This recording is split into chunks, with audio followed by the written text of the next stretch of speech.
बहुत समय पहले की बात है। गौतम नामक एक युवक जन्म से ही विचारशील और तत्वज्ञ बनने की इच्छा रखता था। उसे लगता था कि जीवन का सही रास्ता खोजना उसका मूल्यवान लक्ष्य है। वह बहुत सारी पुस्तकें पढ़ता, ध्यान और ध्यानाभ्यास करता, धार्मिक गतिविधियों में शामिल होता और अलग अलग गुरुओं के पास जाकर सवाल जवाब करता था। फिर भी उसके मन में एक निरंतर सवाल बना रहता था, अपने जीवन का सही रास्ता कैसे ढूंढूं। गौतम के बापू ने उसे एक दिन बताया, पुत्र, तेरा यह सवाल ठीक है और तुझे सच्ची खोज करने की इच्छा बढ़ानी चाहिए। जहां तक मैं जानता हूं, एक अद्वैत ब्रह्मवादी गुरु हैं जिन्होंने अपने ज्ञान से अद्भुत बदलाव किया है। उनका नाम है गुरु विपासना। शायद वह तेरे सवाल का उत्तर दे सकें। जाकर उनके पास जाकर मिल, उनकी शिक्षा ग्रहण कर और अपने सवालों के उत्तर खोज। गौतम के बापू के वचनों ने उसके हृदय में नई आशा जगाई और वह तत्परता से गुरु विपासना के पास जा बैठा। उसने गुरु विपासना की ओर से अपना प्रणाम किया और उन्हें अपने सवालों के बारे में बताया। गुरु विपासना ने ध्यान से सुना और मुस्कान देते हुए कहा, बेटा, तूने ठीक जगह पर आने का निर्णय किया है। अपने जीवन का सही रास्ता ढूंढने के लिए तू गहराई से अपने अंदर की खोज करेगा। इस योग में मन को शांत करके और ध्यान में रहकर अपने संवेदनशील भावों का संक्षेप देख सकता है। गुरु विपासना ने गौतम को ध्यान और ध्यानाभ्यास की अद्भुत विधि सिखाई। उन्होंने बताया कि ध्यान और अवलोकन द्वारा व्यक्ति अपने मन की गहराई को खोज सकता है और सही रास्ता प्राप्त करने की अनुभूति होती है। गौतम ने ध्यान प्रशिक्षण की अभ्यास से शुरुआत की और धीरे धीरे उसे अपना धार्मिक अभ्यास बना लिया। वर्षों बीत गए और गौतम ने ध्यान के माध्यम से अपनी चेतना का संचालन करना सीख लिया। ध्यान के माध्यम से उसे खुद की सीमाएं पता चली और उसने ज्ञान का आलोक देखना शुरू किया। जब उसने इस प्रकार का अनुभव किया तो उसके मन में नई प्रकृति की उजागरता हुई। वह अपने आसपास की दुनिया को एक नई दृष्टि से देखने लगा।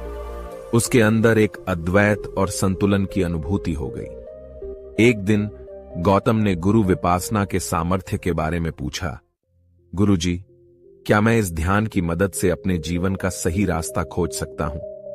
क्या यह मुझे सच्ची सुख, शांति और समृद्धि प्रदान कर सकता है?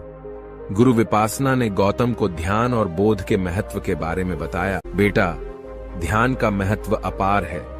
यह तुझे अपने अंदर की शक्तियों, प्रकृति के साथ संयोग करने का तरीका। जब तू ध्यान में रहेगा तब तू अपने असली स्वरूप को पहचानेगा, जो कि सुख, शांति और समृद्धि का स्रोत है।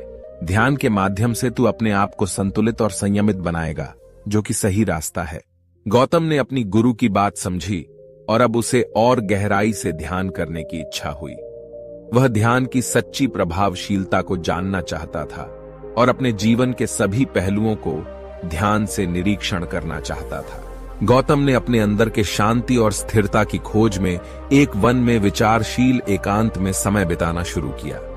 वह प्रकृति के साथ मिलकर ध्यान करने लगा, अपने मन की ऊंची और गहरी वाणी सुनने के लिए तैयार रहता था।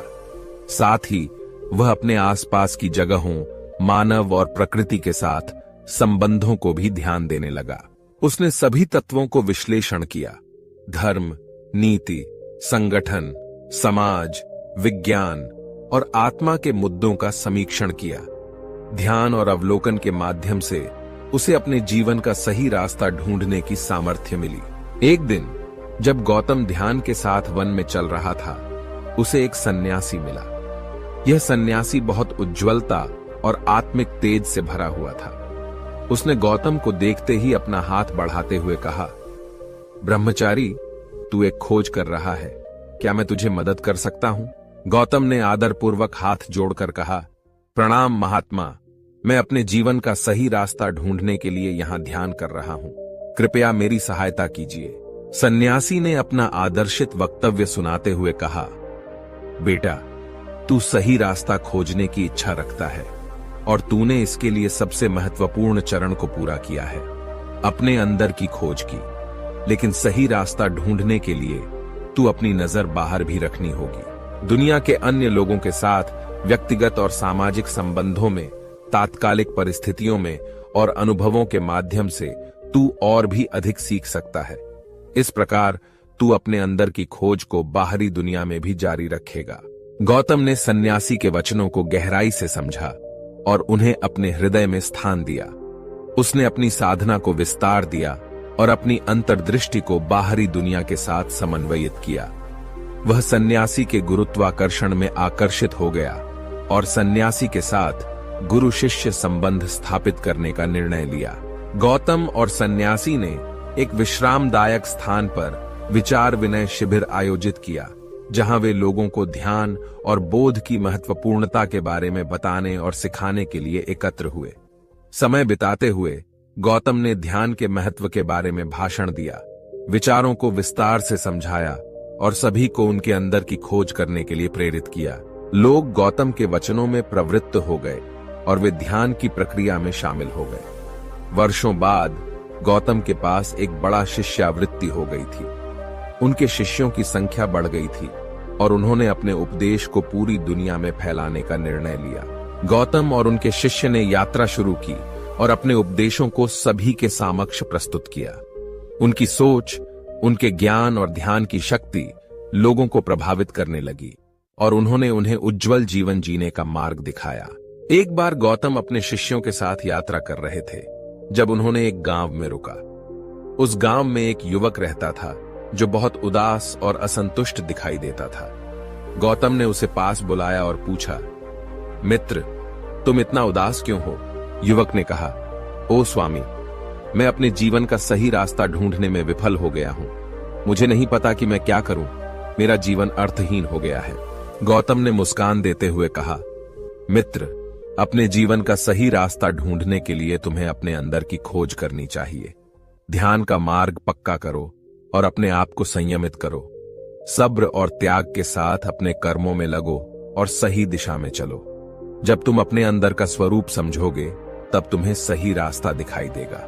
युवक ने गौतम के वचनों को मनन करते हुए अपने जीवन में परिवर्तन लाने का निर्णय लिया।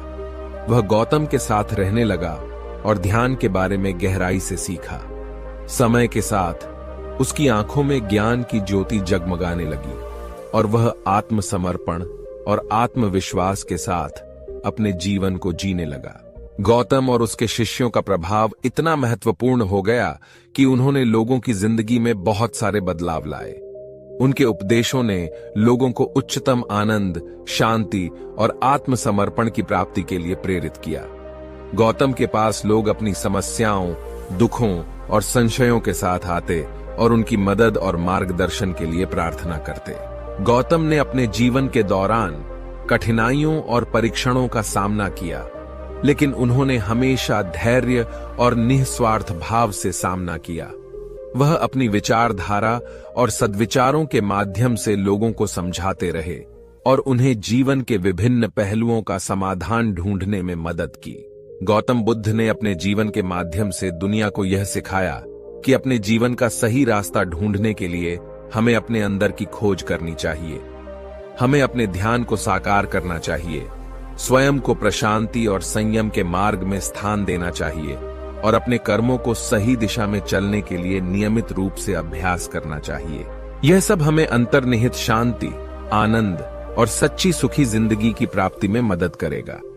यह कहानी हमें यह बताती है कि हमें अपने अंदर की खोज करने की जरूरत होती है और सही रास्ता ढूंढने के लिए हमें ध्यान को विकसित करना चाहिए। गौतम बुद्ध ने हमें ध्यान के महत्व की शिक्षा दी और हमें स्वयं को समझने के लिए प्रेरित किया। उनकी उपदेशों के माध्यम से हमें सही मार्ग प्राप्त होता है और हम अपने जीवन को आनंदमय और सार्थक बना सकते हैं। आप यह कहानी अपने जीवन में इस्तेमाल करके सही रास्ता ढूंढने के लिए ध्यान की प्रारंभिक प्रथा कर सकते हैं। ये आपको स्वयं को पहचानने, आत्मसंयम और त्याग का अभ्यास करने और अपने कर्मों को सही मार्ग पर चलाने के लिए प्रेरित करेगी। इस प्रकार आप अपने जीवन में खुशहाली और सच्ची सुखी जिंदगी का अनुभव कर सकते हैं। इस कहानी के साथ वीडियो को करते हैं समाप्त, लेकिन उससे पहले कर दिखाओ कुछ ऐसा दुनिया करना चाहे आपके जैसा। आप